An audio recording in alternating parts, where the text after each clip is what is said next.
Sebelumnya saya mulai. Assalamualaikum warahmatullahi wabarakatuh. Di sini saya Diki Prasetya selaku moderator pada diskusi pada malam hari ini akan memandu berlangsungnya diskusi pada malam hari ini. Nah, diskusi pada malam hari ini kelompok 8 ya yang beranggotakan. Yang pertama itu ada Aisyatu Sindana, yang kedua ada Gania Irel, yang ketiga ada Raki Adia Pratama, yang keempat ada saya sendiri yaitu Diki Prasetya. Next slide.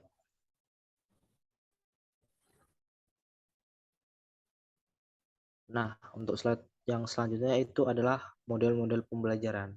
Nah, yang pertama itu ada model pembelajaran berbasis masalah atau problem based learning.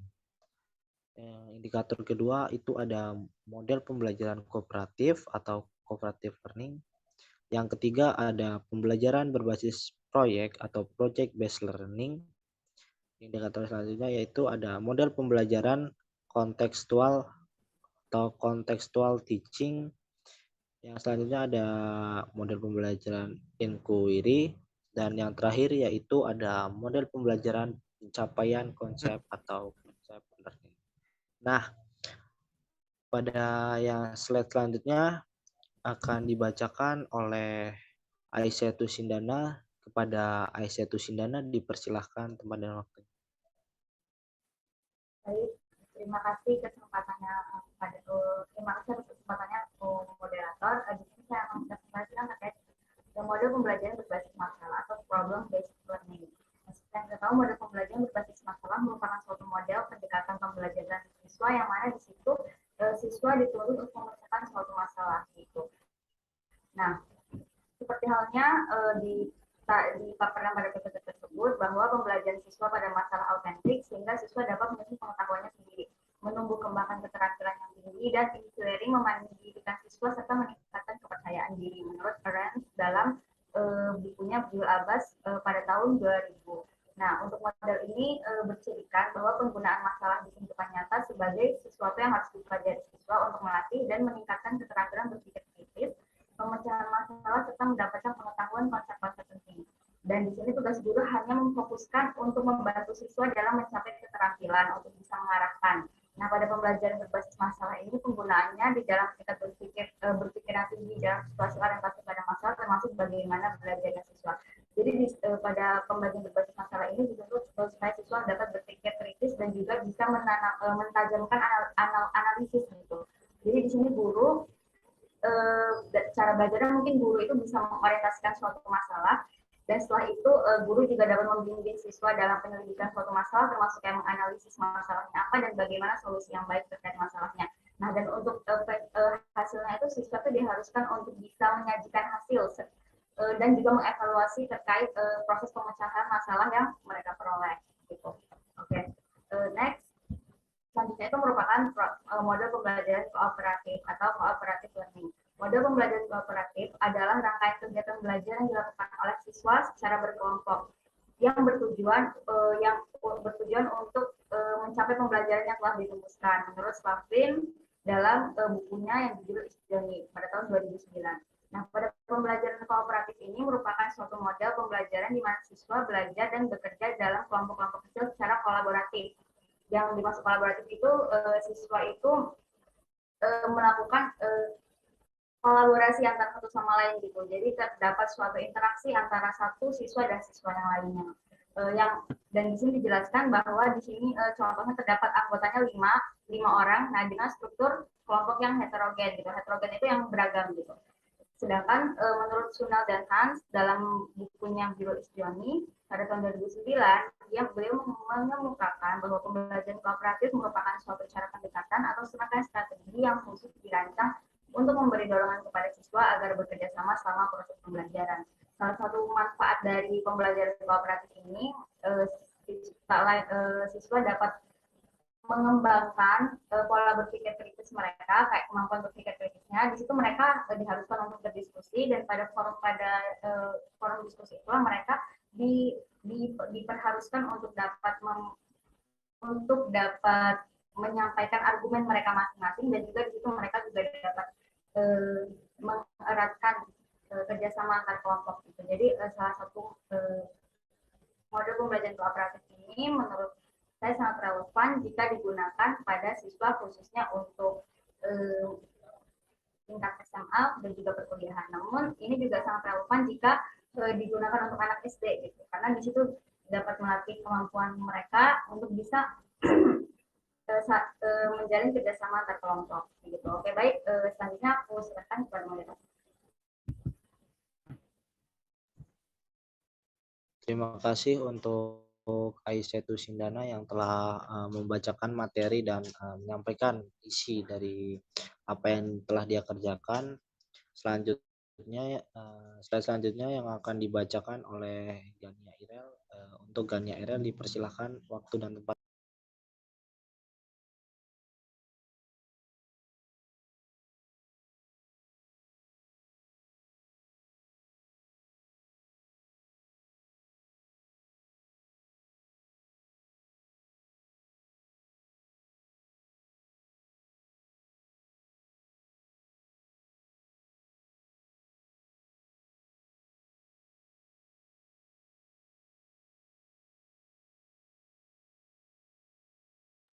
Baik, terima kasih Aisyah untuk model pembelajaran selanjutnya, yaitu model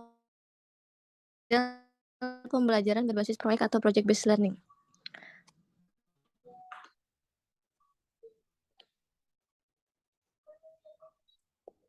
Proyek adalah tugas yang kompleks, berdasarkan tema yang menantang yang melibatkan siswa dalam mendesain, memecahkan masalah, mengambil keputusan, atau kegiatan investigasi. Contohnya dengan memberikan kesempatan kepada siswa untuk bekerja dalam periode waktu yang telah dijadwalkan dalam menghasilkan produk. Proyek terurai menjadi beberapa jenis.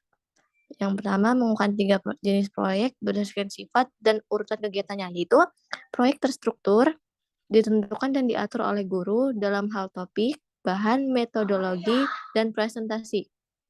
Yang kedua, proyek tidak terstruktur didefinisikan terutama oleh siswa sendiri. Yang ketiga, proyek semi terstruktur yang didefinisikan dan diatur sebagian oleh guru dan sebagian oleh siswa. Pembelajaran berbasis proyek ini sebagai pembelajaran yang menggunakan proyek sebagai media dalam proses pembelajaran untuk mencapai kompetensi, sikap, pengetahuan, dan keterampilan. Penekanan pembelajaran terletak pada aktivitas-aktivitas siswa untuk menghasilkan produk dengan menerapkan keterampilan meneliti, menganalisis, membuat, sampai dengan mempresentasikan produk pembelajaran berdasarkan pengalaman nyata. Produk yang dimaksud itu hasil proyek berupa barang atau jasa dalam bentuk desain, skema, karya tulis, karya seni, atau karya teknologi dan prakarya. Melalui penerapan ini, pembelajaran berbasis proyek, siswa akan berlatih melaksanakan kegiatan sesuai rencana dan menampilkan atau melaporkan hasil kegiatan. Bentuk aktivitas proyek terdiri dari yang pertama, proyek produksi yang melibatkan pencipta seperti buletin, video, program radio, poster, laporan tertulis, esai, foto, surat-surat, buku panduan, brosur, menu banquet, jadwal perjalanan, dan sebagainya. Yang kedua, proyek kinerja seperti pementasan, presentasi lisan, pertunjukan teater, pameran makanan, atau fashion show. Yang ketiga, proyek organisasi seperti pembentukan klub, kelompok diskusi, atau pemrograman mitra percakapan. Yang selanjutnya, model pembelajaran konstekstual atau contextual teaching. Model pembelajaran konseptual atau contextual teaching merupakan suatu konsepsi yang membantu guru dalam proses pembelajaran dengan mengaitkan konten mata pelajaran dengan situasi dunia nyata dan motivasi siswa yang membuat hubungan antara pengetahuan dan penerapannya dalam kehidupan. Mereka sebagai anggota keluarga, masyarakat, warga negara, dan tenaga kerja. Menurut Eli B. Johnson, CTL juga merupakan sebuah sistem yang merangsang otak untuk menyusun pola-pola yang mewujudkan makna dengan menghubungkan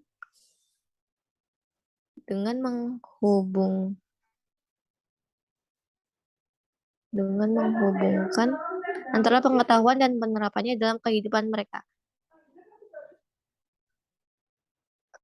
belajar dapat terjadi dengan proses mengalami. Siswa dapat belajar dengan baik jika dihadapkan dengan masalah aktual, sehingga dapat menemukan kebutuhan real dan minatnya. CTL ini didesain dengan melibatkan siswa mengalami dan menerapkan apa yang diajarkan dengan mengacu pada masalah-masalah dunia nyata yang berhubungan dengan peran dan tanggung jawab mereka sebagai anggota keluarga, masyarakat, warga negara, dan tenaga kerja. Hal ini memungkinkan siswa mengaitkan, memperluas, dan menerapkan pengetahuan dan keterampilan akademik mereka dalam memecahkan masalah-masalah dunia nyata atau masalah-masalah yang stimulasi.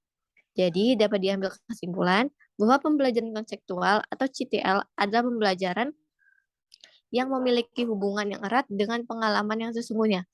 Dan ini merupakan suatu proses kompleks dan banyak fase yang berlangsung jauh melampaui detail-oriented dan metodologi stimulus respons. Slide selanjutnya akan dibacakan oleh Diki Prasetya. Kepada Diki, dipersilakan. Baik, terima kasih untuk Gania Ira yang telah membacakan dan memberikan apa yang telah dicari. Mungkin slide selanjutnya yang akan saya bacakan yaitu model pembelajaran inquiry.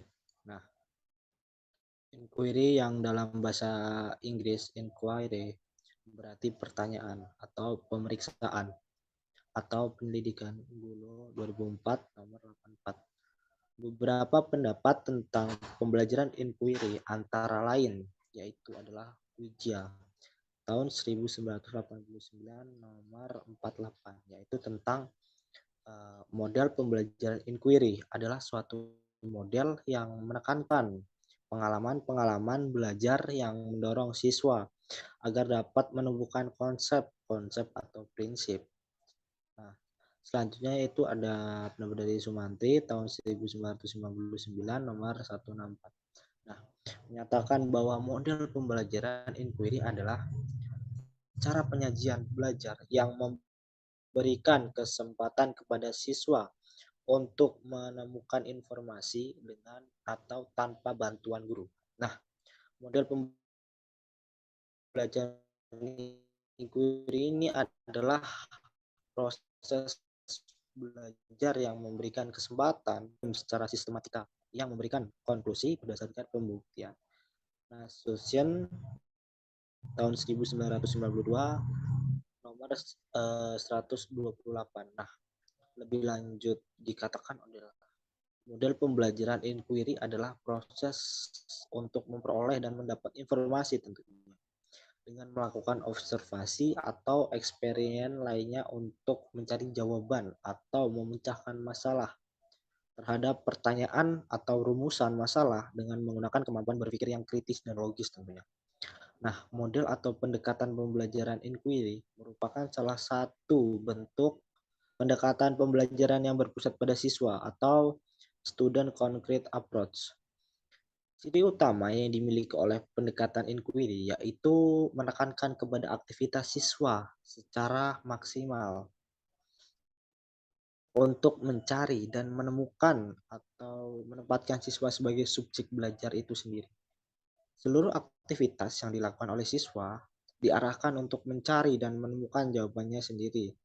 Sesuatu yang dipertanyakan sehingga diharapkan dapat menumbuhkan sikap percaya diri atau self-belief, serta mengembangkan kemampuan untuk berpikir secara sistematis, logis, dan kritis tentunya, atau mengembangkan kemampuan intelektual sebagai dari proses mental, yaitu Wina Sanjaya tahun 2009 nomor 196 sampai 197.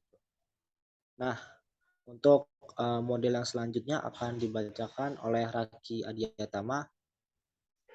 Kepada Raki Adiatama dipersilahkan waktu dan tempatnya.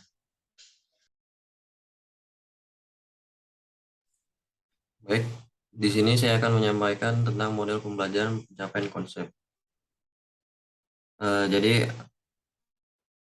pertama dari pengertian terlebih dahulu, yaitu adalah suatu strategi mengajar yang bersifat induktif yang didefinisikan untuk membantu siswa dari semua usia dalam memperkuat pemahaman mereka terhadap konsep yang dipelajari dari melatih menguji hipotesis.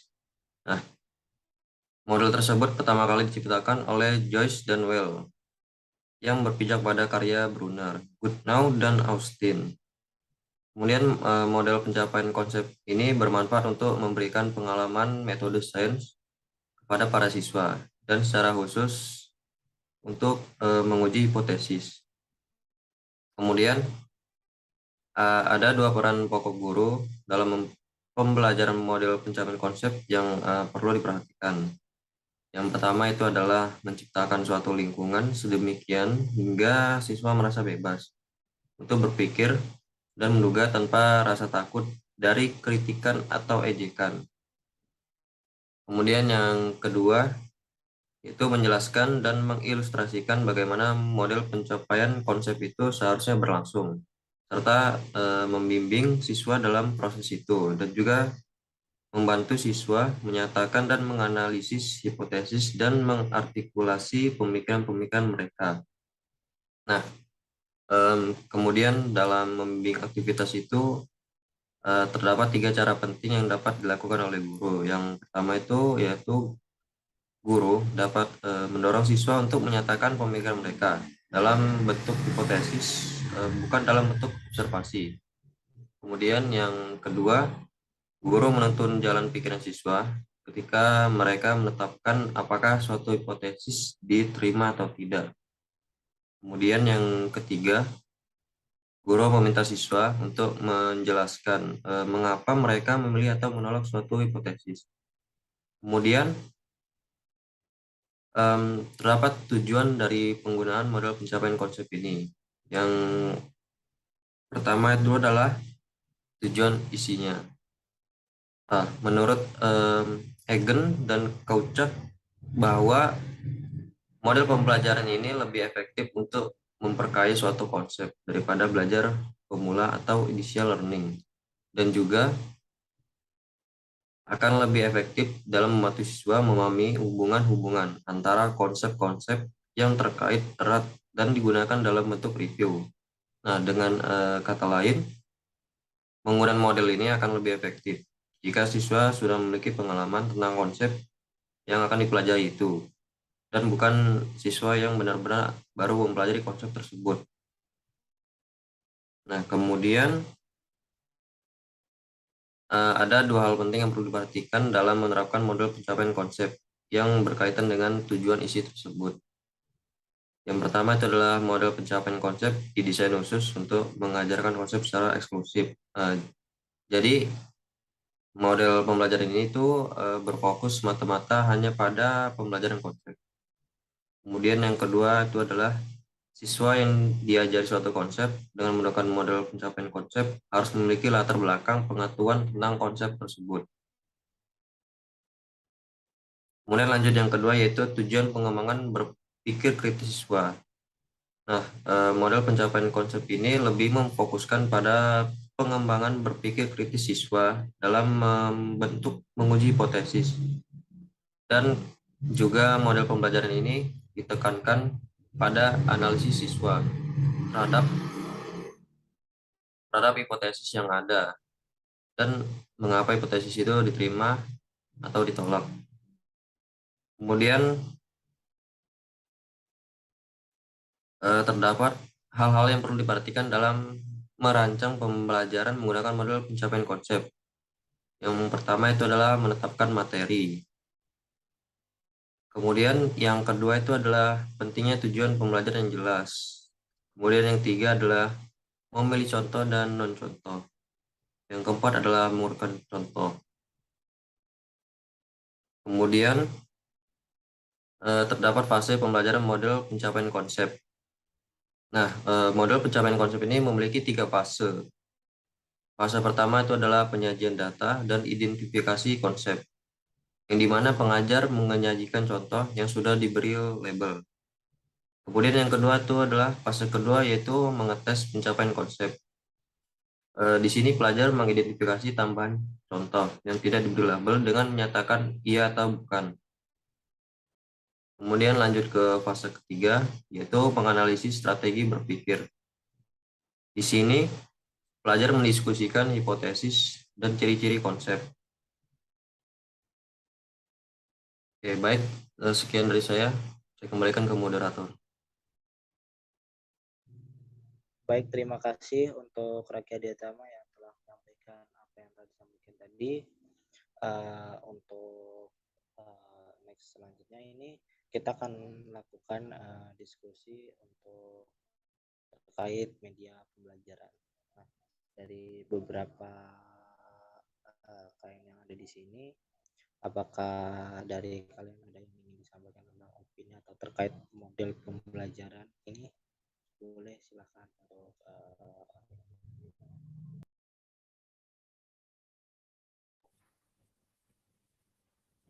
Ya, baik. Sebelumnya saya izin untuk menyampaikan pendapat. kurang terdengar untuk Aisyah Tusinana, bisa dikerasin lagi nggak salah? Gimana sekarang? Masih kurang, Ai. Halo, halo, halo, halo. Nah, sekarang agak lumayan. Kecil ya? Halo, Ini coba kerasin lagi, coba dideketin ininya. halo.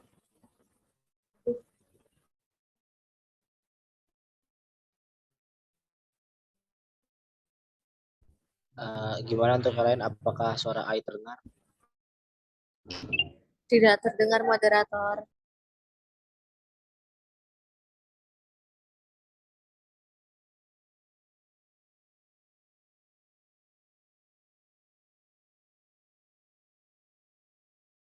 Coba di off cam aja dulu ininya. Siapa tahu sinyal.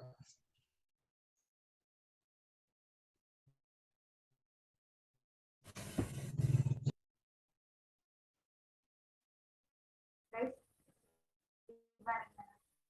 Masih itu enggak?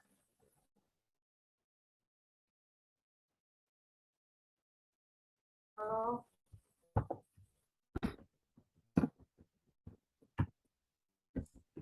Udah terdengar. Coba Terdengar. ini ngomongnya ini aja, kalau nggak terdengar ini aja. Off cam aja kalau. Kedengeran nggak kedengeran? Lanjut aja, lanjut.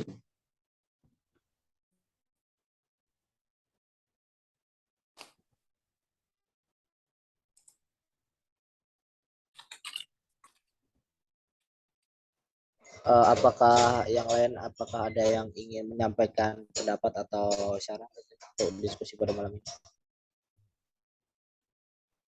Izin menyampaikan pendapat moderator. Untuk Gania Irel dipersilahkan waktu dan Terima kasih moderator. Jadi saya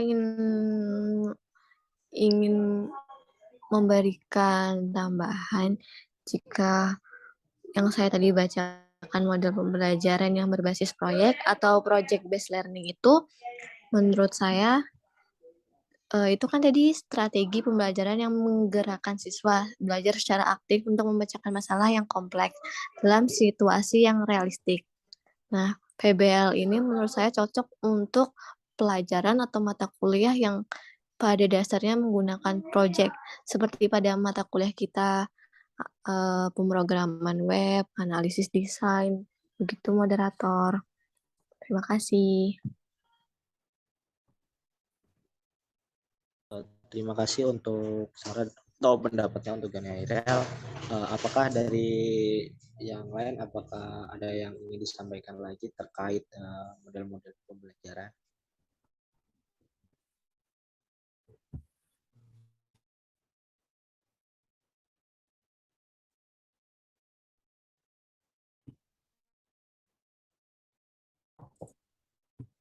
oke, langsung aja ya.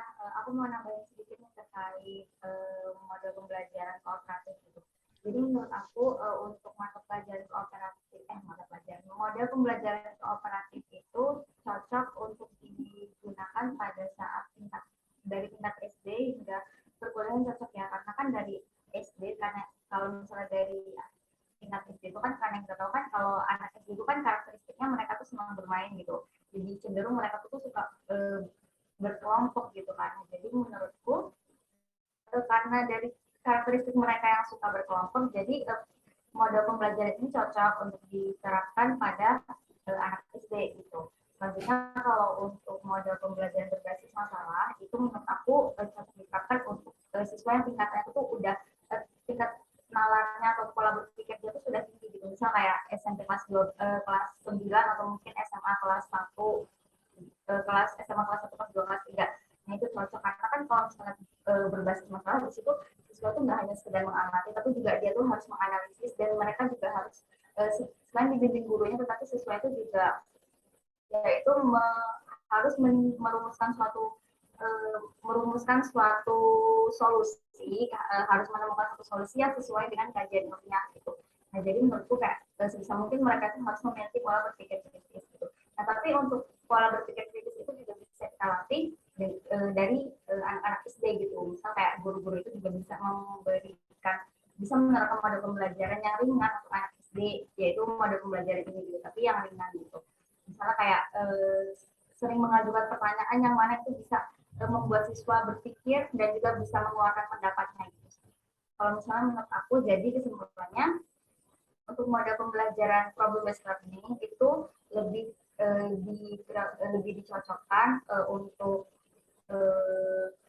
siswa kelas SMA ya yang udah tingkatannya sudah tinggi, sedangkan untuk alternatif itu lebih cocok untuk menurut aku relevan digunakan oleh siswa SD tingkatannya dari SD sampai SMA. Terima kasih moderator. Baik, terima kasih kepada Aisyatu Sindana yang telah memberikan masukan dan tentunya tanggapan terkait model-model pembelajaran yang telah disampaikan tadi. Nah, mungkin ada beberapa anggota lain yang ingin menyampaikan opini atau tanggapan terkait model-model pembelajaran yang telah disampaikan tadi.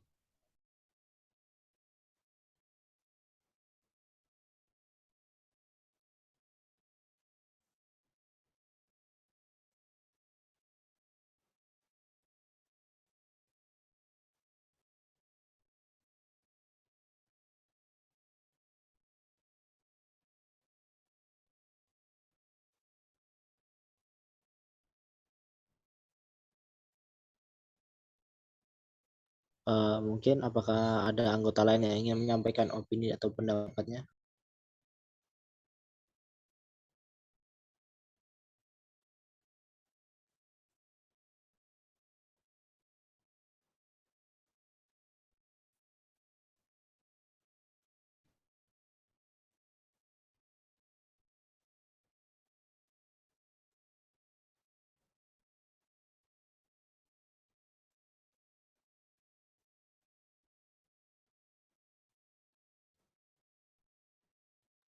Izin menambahkan lagi moderator.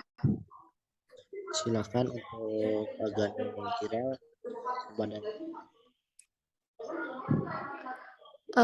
Izin menambahkan untuk tadi yang model pembelajaran konseptual atau konseptual teaching itu contohnya kayak seperti di kelas kayak guru mempraktekkan kayak renang gaya kupu-kupu di hadapan peserta didik atau guru menampilkan gambar rangka manusia untuk menunjukkan bagian-bagian rangka manusia tersebut atau juga bisa dengan guru membawa bahan ajar berupa kayak percambahan untuk menunjukkan proses pertumbuhan biji itu tumbuh itu gimana.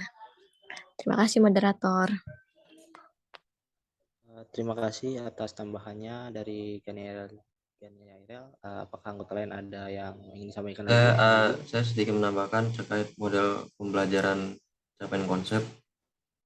Silakan Raki. Model pembelajaran capaian konsep ini menurut saya cocok digunakan untuk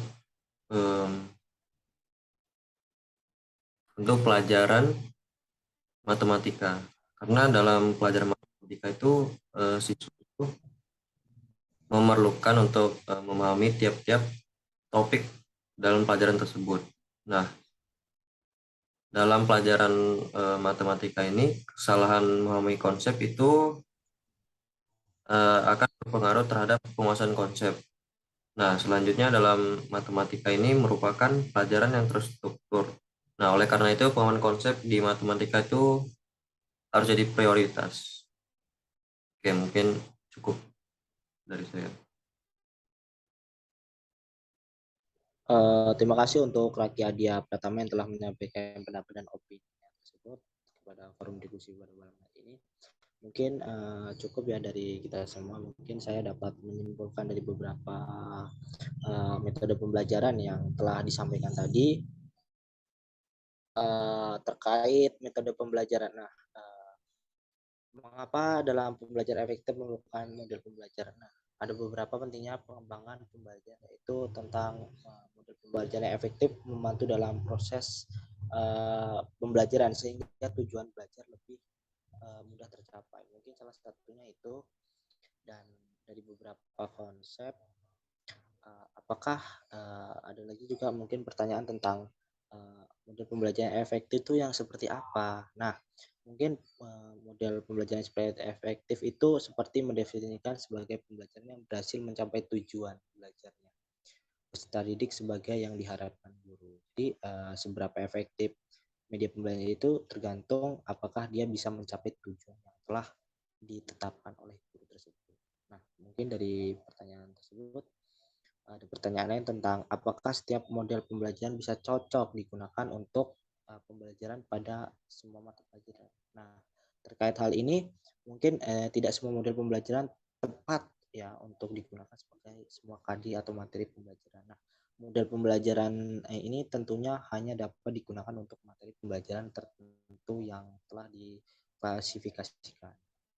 Nah, selanjutnya itu mungkin pertanyaan yang terakhir tentang ini, bagaimana suatu model pembelajaran bisa dikatakan efektif dalam proses belajar mengajar. Nah, nggak mungkin dah kita menerapkan model pembelajaran terus kita tidak mengevaluasi apakah model pembelajaran tersebut efektif atau tidak. Nah, mungkin maka daripada itu proses pembelajaran dapat dikatakan efektif apabila dapat memfasilitasi memperoleh pengetahuan dan keterampilan si belajar melalui penyajian informasi dan aktivitas yang dirancang untuk membantu dan mempermudah peserta didik tentunya dalam rangka mencapai tujuan khusus yang diharapkan oleh guru.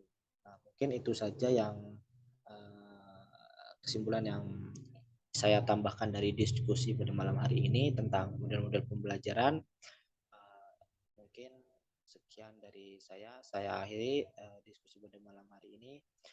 Assalamualaikum warahmatullahi wabarakatuh. Waalaikumsalam warahmatullahi wabarakatuh. Diki, jangan